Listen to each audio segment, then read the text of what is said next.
Olá a todos, bem-vindos a mais um episódio do Projeto 230, aqui outra vez na Sala Dona Maria com Maria Joaquina de Matos, deputada do Partido Socialista. Muito bem-vinda. Obrigada. E a deputada... Muito obrigada pelo convite, portanto, a esta iniciativa que eu já lhe dei os parabéns, portanto, e reafirmo aqui os parabéns pela iniciativa cívica que tiveram de fazer este programa. Muito obrigado. E começando por falar um pouco do seu percurso, nasceu em Porto Alegre, mas depois segue para Portimão. O que é que se lembra desses primeiros momentos da sua vida? Ora, eu nasci em Porto Alegre em 1952, portanto, lembro-me da minha infância na cidade de Porto Alegre. O meu pai era militar, depois esteve em Avis, na vila de Avis, onde eu fiz a minha escolinha primária, e depois ainda na vila do Crato, onde terminei a escola primária. Lembro-me do Alentejo, portanto, da simpatia das pessoas, do acolhimento das pessoas, da maneira de ser alentejano, que nos entra também na nossa maneira depois de ser sempre. Portanto, a minha família é dessa zona do Alentejo, da zona de Porto Alegre. Castelo de Vide, Marvão, os meus pais são daí. E ainda lá tenho família e tenho lá também algumas raízes. Mas depois, portanto, o meu pai foi transferido para Portimão, para eu poder continuar estudos e a minha irmã também. E lembro-me quando cheguei ao Algarve, nos primeiros tempos, e sempre, o deslumbramento pelo mar, a grandeza do mar.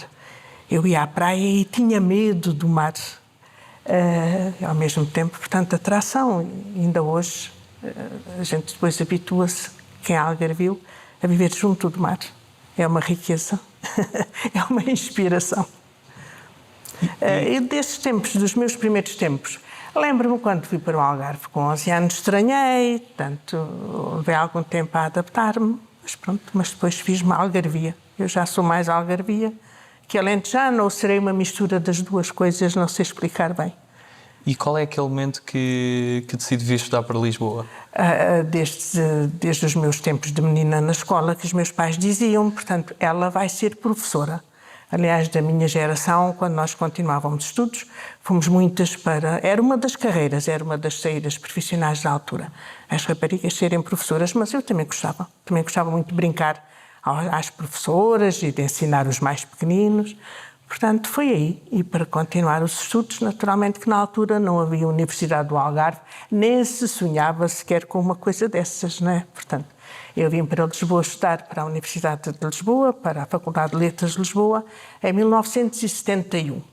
Foi quando eu cheguei a Lisboa e um conjunto, viemos 5 ou 6 colegas de Portimão e vieram, portanto, de outras zonas do país. Era aqui que continuávamos os nossos estudos superiores, em Lisboa. Foi outro deslumbramento, a cidade e, sobretudo, a universidade, a faculdade. Nós estávamos em pleno Estado Novo, não vínhamos da província, não sabíamos nada de política. Aliás, uma das recomendações dos pais era: não te metas em política, tenham juízo.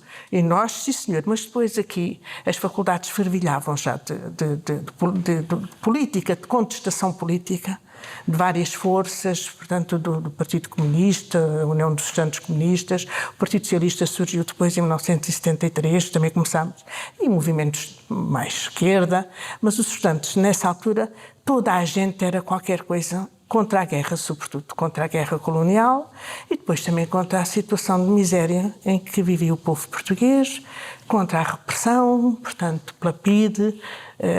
Havia por esses anos a PIDE instalou-se mesmo nas universidades, na Universidade de Letras, na Universidade de Direito, portanto, que já eram ali onde estão hoje, frente a frente. Eram os chamados gorilas que controlavam. Sim, os chamados gorilas, sim. Havia, e começou a surgir muita contestação, muita greve. E nós na altura tomávamos as nossas refeições na cantina universitária e o valor da refeição aumentou, já não sei dizer quanto, e houve um levantamento geral e houve polícia de choque. Portanto, foram tempos de juventudes muito portanto, emocionais e muito comprometidas com o país e com a política.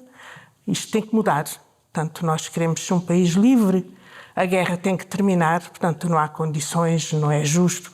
Havia muitos rapazes que eram chamados para a guerra e que depois desertavam, e nós sabíamos também.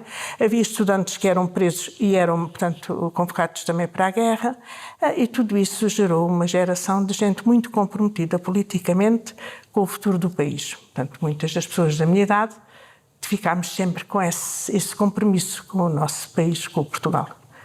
E eu também. E o que é que, nesse curso de Filologia Germânica, o que é que gostou mais e o que é que reteve mais? Do curso, nós na altura, a Filologia Germânica era o estudo da língua e da cultura germânica, portanto nós estudávamos língua e literatura inglesa, língua e literatura alemã e também literatura norte-americana. E também História de Portugal. As cadeiras que eu mais gostei foram as cadeiras de literatura inglesa, sobretudo um ano inteiro em que estudámos Shakespeare. O nosso professor era um apaixonado e um conhecedor da obra de Shakespeare e motivou-nos e transmitiu-nos, portanto, esse apreço por aquele grande escritor. E as grandes tragédias de Shakespeare, que são as tragédias também da humanidade, foi a disciplina de que eu mais gostei, foi a literatura inglesa. Depois também a literatura norte-americana, porque foi um descobrir, foi tudo uma descoberta. Foram anos magníficos, muito bons. A música, ouvíamos às escondidas o Zé Afonso, portanto, e os outros cantores de intervenção. Foram anos de... vivi intensamente a minha juventude. Gostei imenso. E depois, tal como o José Afonso também foi professora, como é que foi todo esse percurso de lecionar a aula? Depois, em 1974, depois entretanto vivi o 25 de Abril, nós em 73, portanto, nós a determinada altura sabíamos que qualquer coisa iria acontecer. Portanto, a situação tornava-se insustentável, a falta de liberdade, portanto, o país iria explodir de uma maneira ou de outra, portanto, as coisas teriam que mudar. O 25 de Abril vivi-o também como uma festa que foi, no primeiro, com alguma inquietação, mas afinal, será, não será? E depois, olhe, vivi-o da mesma maneira que a Dona Sofia o viveu, no poema muito bonito que escreveu sobre ele. Esta é a madrugada que eu esperava, o dia inicial, inteiro e limpo, onde emergimos da noite e do silêncio e livres habitamos a substância do tempo. Penso que são estas as palavras de Sofia de Melbrenner sobre aquela madrugada que todos nós vivemos intensamente e que todos nós achámos que era o princípio de um país novo e de um mundo novo para nós e para Portugal, para os portugueses. Depois vivi isso no dia-a-dia, na prática, quando a escola abriu a porta a todos os meninos e a todas as meninas do nosso país. Porque havia muito analfabetismo, havia muita pobreza. Vocês não imaginam bem o país que era. Portanto, havia um país para construir. E foi com esse empenho, com essa dedicação, com esse sonho, com esses valores. Eu aderi ao Partido Socialista, sou militante do Partido Socialista desde 1977, 78. Que me inscrevi mesmo de cartão. Porque acho que o valor mais importante, nós precisamos ter as nossas condições básicas garantidas, mas o valor mais importante para a humanidade é a liberdade. A liberdade de pensar, mas a liberdade de poder dizer o que se pensa. Porque no Estado Novo também houve homens livres, de pensamento livre, mas pagaram bem caro quando expressavam a sua opinião. Portanto, não é isso. Nós queremos ser livres de pensar, mas livres de poder dizer aquilo que pensamos. E é assim que as sociedades avançam e evoluem. De maneira que daí eu sou militante do Partido Socialista de alma e coração. Pela liberdade, pela fraternidade, pela solidariedade, pela justiça social, mas ser livre do pensamento. Não há machado que corte a raiz ao pensamento. Gostávamos de Manela Alegre. Foram tempos muito bons. De esperança, sobretudo. De confiança no futuro. E vamos a isso. Vamos construir. E fizemos muito. A escola pública, portanto, foram as crianças todas. E foi, portanto, hoje temos... portanto, não tem comparação em termos às oportunidades que tem a nossa juventude. Eram também tempos de muita imigração.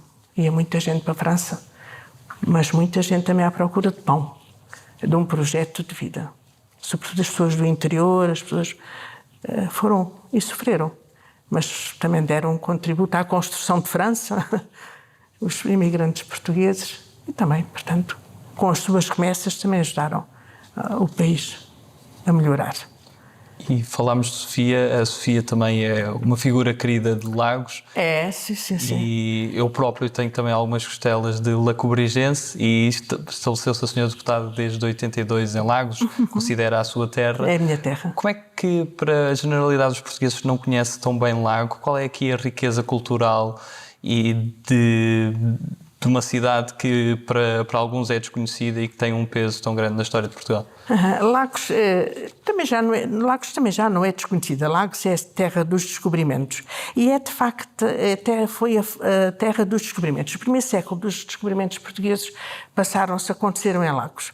E essa história ainda por lá permanece. Portanto, o miolo histórico de Lagos, apesar do terremoto, mas mantém a mesma traça, mantém ali as mesmas características. E Lagos nasceu do mar. Portanto, Lagos e o mar têm a separá-lo hoje a avenida, e antes da construção da avenida, em 1960, Lagos, o mar vinha bater naquela frente de casas e junto às muralhas do castelo. Portanto, Lagos é uma terra de mar. Tem os pés dos lacobrigenses banhavam-se, portanto, ali no mar. E isso sente-se, portanto, sente-se nas pessoas. É uma cidade multicultural. É uma cidade de encontros, de desencontros, é uma cidade de gente resistente. Nós, na história, aprendemos que o Infante Henrique, portanto, viveu em Lagos, foi dali que partiram os primeiros barcos, os primeiros marinheiros, os primeiros navegantes à procura de dobrar o cabo. O grande objetivo era dobrar o cabo Bujador. E o medo que se tinha de dobrar o cabo do Bujador. E os gilianos, portanto, e os seus marinheiros, dobraram o cabo, mas não o dobraram à primeira. Portanto, consta que só à 13ª vez é que dobraram o cabo. Tinham medo. E o infante nunca o deixou de desistir. Portanto, vinha e teve que voltar sempre, até dobrar o cabo Bujador. E o cabo Bujador hoje mesmo para o Pessoa, portanto no mar português, lá está. Quem quer passar além do Bujador tem que passar além da dor. E, portanto foi com sacrifício que os marinheiros foram, mas também, portanto, foram as primeiras riquezas que começaram a chegar ao nosso país, chegaram a Lagos. Os primeiros escravos também chegaram a Lagos. O primeiro mercado de escravos aconteceu em Lagos. Há descrições do Zorara, aliás são descrições comoventes da mãe que foi vendida para uns senhores e o filho que foi para outros. Portanto, foi a escravatura que temos que a assumir no seu contexto histórico e geográfico, sem problemas. Portanto, aconteceu na altura. Portanto, Lagos tem uma forte componente histórica. E ainda hoje é uma cidade multicultural. Lagos vivem muitos cidadãos estrangeiros, portanto, em Lagos. Procuram lá construir as suas casas, viver, muita gente com mais alguma idade. O clima é ameno, o ambiente é muito bom, portanto nós temos as nossas águas e as nossas praias com muita qualidade. O inverno é ameno, apesar de tudo, e apesar de Lagos ser uma terra de vento. Mas o vento também traz ar puro, bom ar. De maneira que é uma terra muito boa. Bom peixe, boa gastronomia e gente cordial. Gente trabalhadora. E hoje é uma cidade onde vivem, como eu lhe disse, muitas pessoas de outras zonas do país que foram também para lá trabalhar e lá construíram, e lá fizeram as suas vidas, os seus projetos de vida. E quem trabalha em Lagos, portanto, tem a sua vida. E é uma terra acolhedora, uma terra amiga, de gente de trabalho. É, sim, senhor. E como o Santo Algarve também é toda uma região que está muito ligada ao turismo. Muito, e foi, passámos um ano muito difícil, recentemente vem boas notícias com mais voos. Portanto, a principal atividade turística da região é, sem dúvida, o turismo, a primeira atividade económica. E a crise foi difícil. Portanto, houve as medidas do governo e em articulação com as autarquias. A grande preocupação foi tentar ajudar as pessoas, as famílias, a ultrapassarem a crise. De maneira que ontem foi um dia surpreendentemente feliz para o Algarve. Começaram a chegar os primeiros turistas britânicos que a grande maioria, a maior parte dos turistas, portanto, que visitam o Algarve e que passam férias são turistas britânicos, que o ano passado não estiveram e que este ano, portanto, estão. E viu-se nas reportagens que apresentaram ontem a felicidade de muitos deles ao pisar o aeroporto de Faro. Aliás, alguns diziam que têm casa, portanto, lá na região. É uma região, em termos geográficos, muito protegida. Portanto, talvez pela serra, não sei, mas sei que às vezes eu ligo a algumas das minhas colegas e digo-lhe: estou na praia, estou perto da praia, aqui está um solinho. E aqui na minha terra estás, aqui no Porto está a chover. Portanto, o Algarve tem um clima magnífico. É uma zona muito boa para se viver, muito tranquila, segura, de maneira que tudo isso faz com que sejamos, de facto, um grande destino turístico. E, naturalmente, muito bonito. O Algarve é um paraíso ainda. Um paraíso ainda por descobrir. E Lagos faz parte desse paraíso. Lagos, portanto, e depois toda aquela escola, toda aquela costa, portanto, até Sagres e a costa vicentina, por aí acima, um mar mais duro, mais bravo. Portanto, o surf é uma das atividades que tem tido grande desenvolvimento, portanto, naquela parte da costa algarvia, mas lá estamos.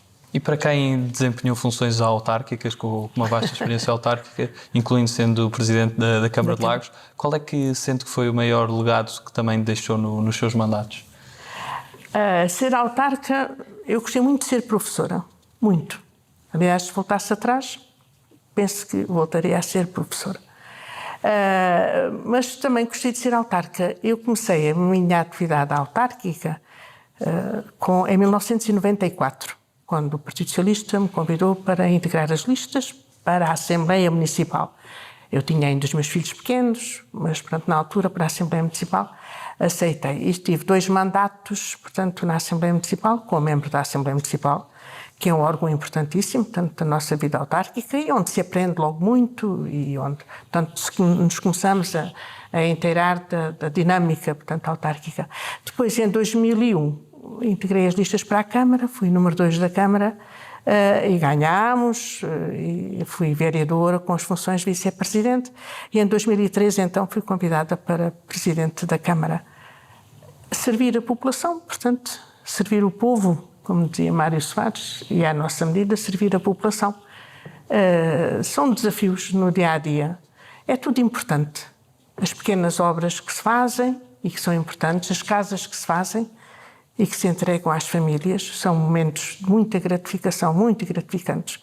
Quando nós entregamos uma chave a uma família e essa casa, portanto, ajuda a que essa família tenha o seu projeto de vida e depois vamos acompanhando e o reconhecimento de muitas pessoas sempre por isso. A mágoa por não conseguirmos dar respostas logo a todas as situações, que é um grande desafio, que aliás a Câmara de Lagos, como todo o país tem neste momento, é, portanto, dar resposta, dar uma casa condigna, portanto, às famílias portuguesas, para que, portanto, se eleve a qualidade de vida dos portugueses, é o desafio. É um dos grandes desafios que temos na área social, é a questão da habitação, e Lagos não foge a essa regra, portanto, já estão a construir algumas casas, também leva o seu tempo, os projetos, os financiamentos, tudo isso. E depois outros projetos que se foram fazendo na área da cultura, na área do urbanismo, tudo é importante na vida de uma autarquia. As grandes obras, que são estruturais e que são determinantes, mas também as pequenas obras e os pequenos desafios do dia-a-dia e o podermos apoiar, encaminhar, ajudar as pessoas a resolver, a concretizarem os seus sonhos, pequenos, grandes sonhos, à medida de cada um. E quando nós conseguimos, é muito desgastante, porque às vezes também não conseguimos, mas é muito gratificante. E às vezes basta que uma pessoa diga obrigado, pronto, já está. Como é que foi o momento que foi eleita deputada à Assembleia da República? Olha, quando eu não estava, portanto, eu estava, em 2019, estava no meio do mandato e não imaginava, não tinha pensado, portanto, que iria terminar a minha carreira política aqui na Assembleia da República. Pensei e ri-me. Olha, vamos lá pensar. Mais um desafio. Portanto, eu por vezes vinha aqui, como muita gente, vem visitar, ter aqui algumas reuniões, mas não tinha imaginado, portanto, que viria aqui a ser deputada. Com naturalidade, farei tudo o que puder, o melhor que puder. Eu, nos últimos anos, em relação às novas tecnologias, que acho que é um avanço formidável para a humanidade, mas eu tenho tido algumas dificuldades em entrar nas novas tecnologias. Isto para mim não tem sido fácil, esse desafio, mas pronto, faz. Nós fazemos o que podemos e esforçamos-nos para ir ultrapassando as coisas, as pedras que nos surgem no meio do caminho e vamos caminhando sempre. E qual é que foi o momento mais intenso que viveu aqui dentro? Acho que foi a primeira vez que falei no plenário, porque eu nem me consigo lembrar o que é que disse.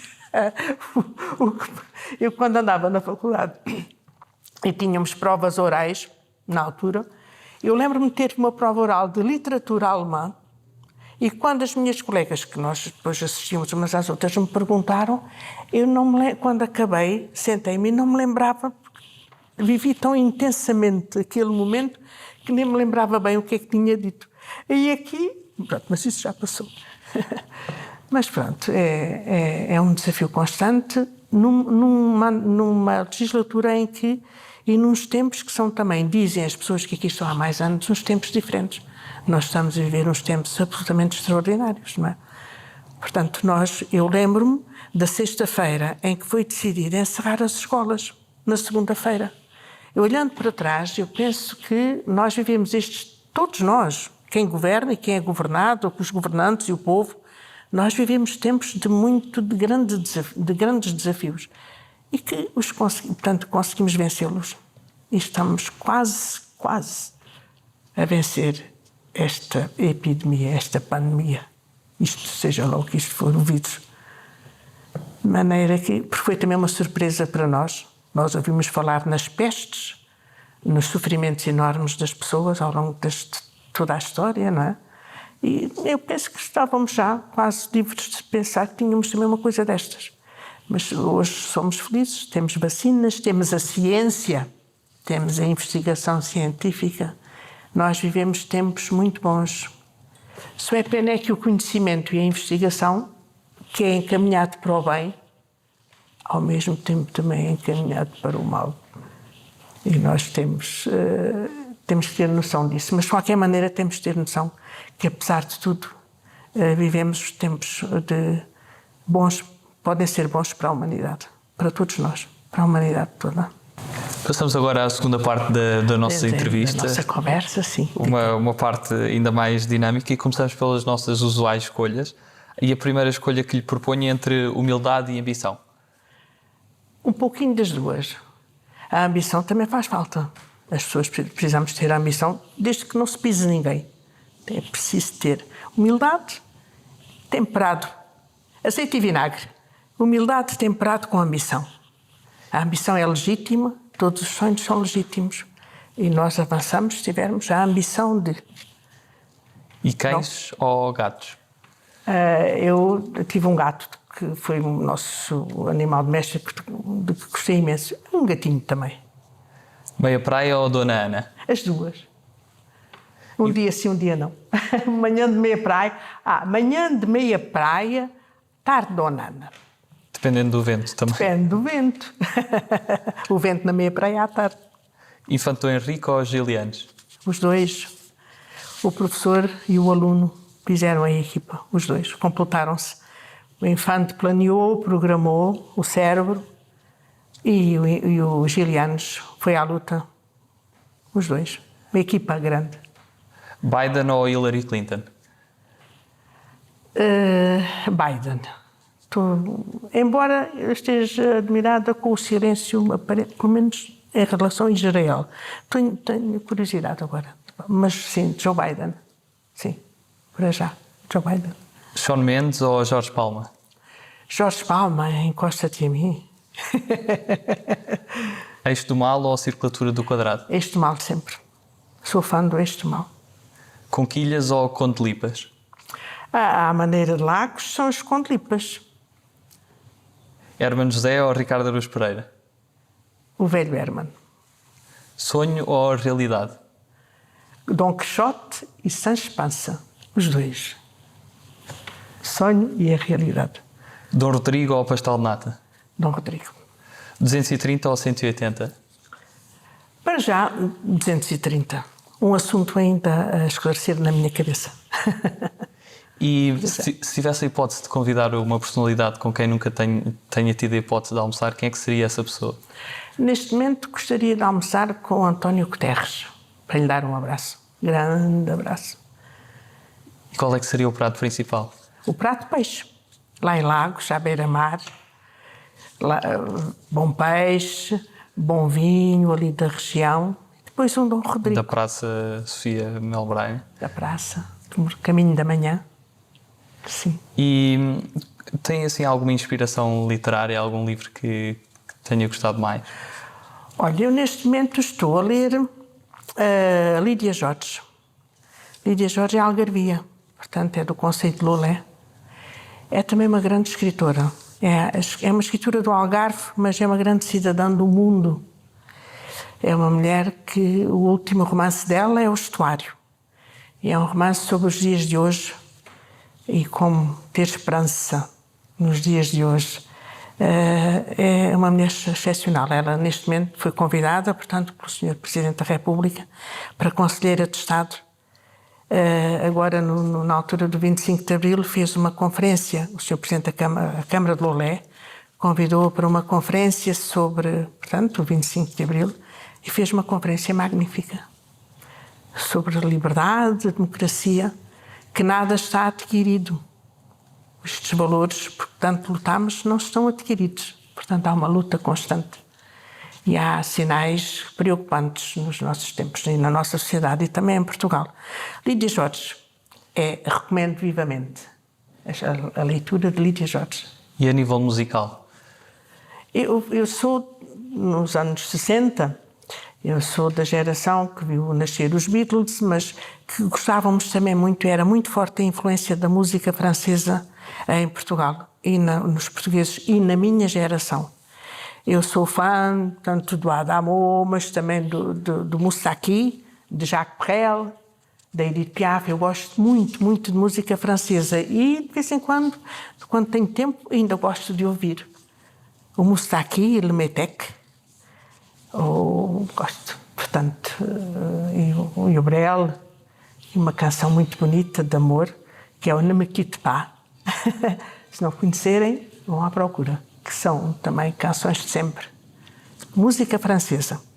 Nos anos de falarem com os vossos pais, penso que eles também vos falarão da influência da música, da literatura, da cultura francesa em Portugal, que depois, portanto, se foi perdendo algum espaço, e, portanto, nós neste momento é inglesa e americana, mas a minha geração ainda é de música francesa.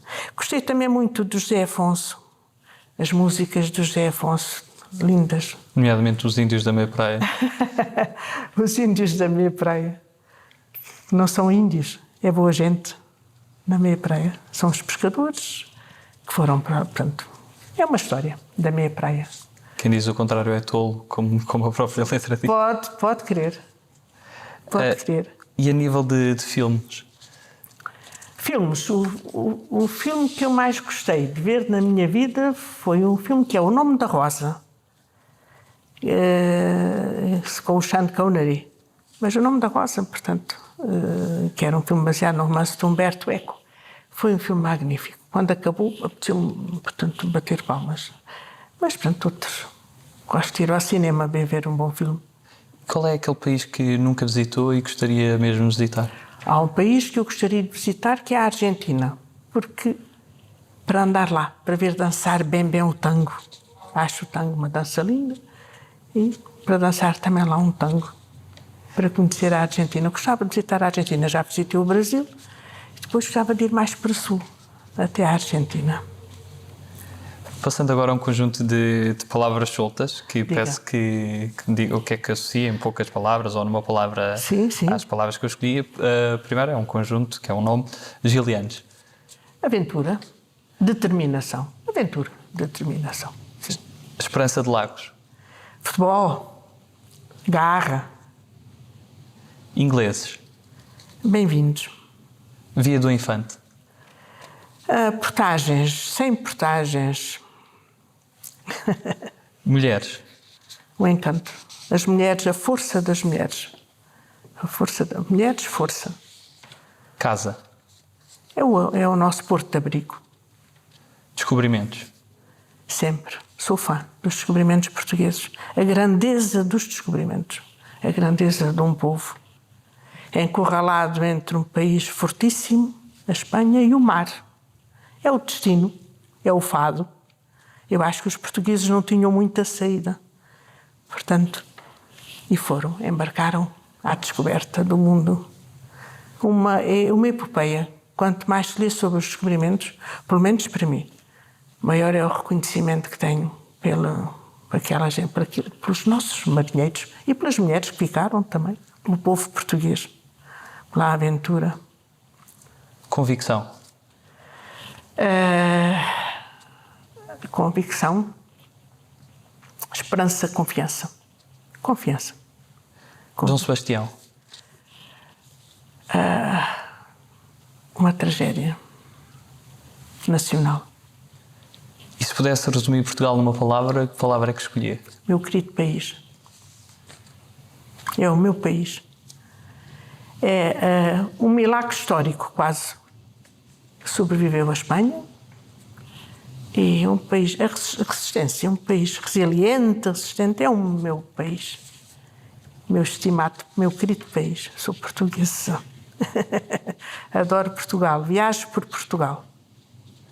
E para terminar, que mensagem é que gostaria de deixar a todos os portugueses?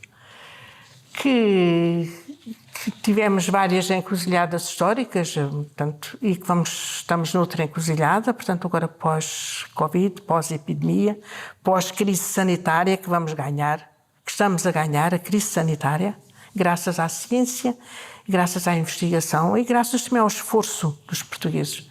E vamos também vencer a crise económica, portanto, também pela ciência, pelo conhecimento, pela modernidade, agora pela transição digital, pela adaptação às alterações climáticas. Assim como é a ciência que nos salva da crise sanitária, vai ser também a ciência e o conhecimento, a educação, a modernidade, no fundo, que nos vai ajudar, portanto, a ultrapassar a crise económica e que todos juntos vamos lá. Vamos construir. Os portugueses são capazes de coisas magníficas, surpreendentes. E acho que estamos a entrar nessa onda, nessa boa onda de que somos bons. Somos um grande povo, resiliente. E acho que aliás, estamos também a mostrar isso no comportamento relativamente à crise sanitária, como a saúde respondeu, como as escolas responderam, como todos respondemos a este desafio e que o vencemos e que vamos continuar nesse espírito. Queremos mesmo ultrapassar a crise. Eu sinto isso na população de Lagos. Portanto, os pequenos empresários, quem trabalha, quer vencer a crise. Portanto, e estão desejando de começar a trabalhar e disponíveis para fazer tudo o que sabem e que sabem bem e fazem com dedicação e com esforço. Os portugueses, há muitos portugueses que são referências no mundo, hoje como trabalhadores, tanto nas suas várias áreas, e nós somos também. Muita confiança e muito orgulho no meu povo, no meu país. Maria Joaquina de Matos, muito obrigado pela sua participação. Obrigada, ficávamos aqui. Obrigada. Eu é que vos agradeço e vos dou os parabéns também por esta iniciativa. Muito obrigado a todos que estão lá em casa. Continuem a assistir aos próximos episódios.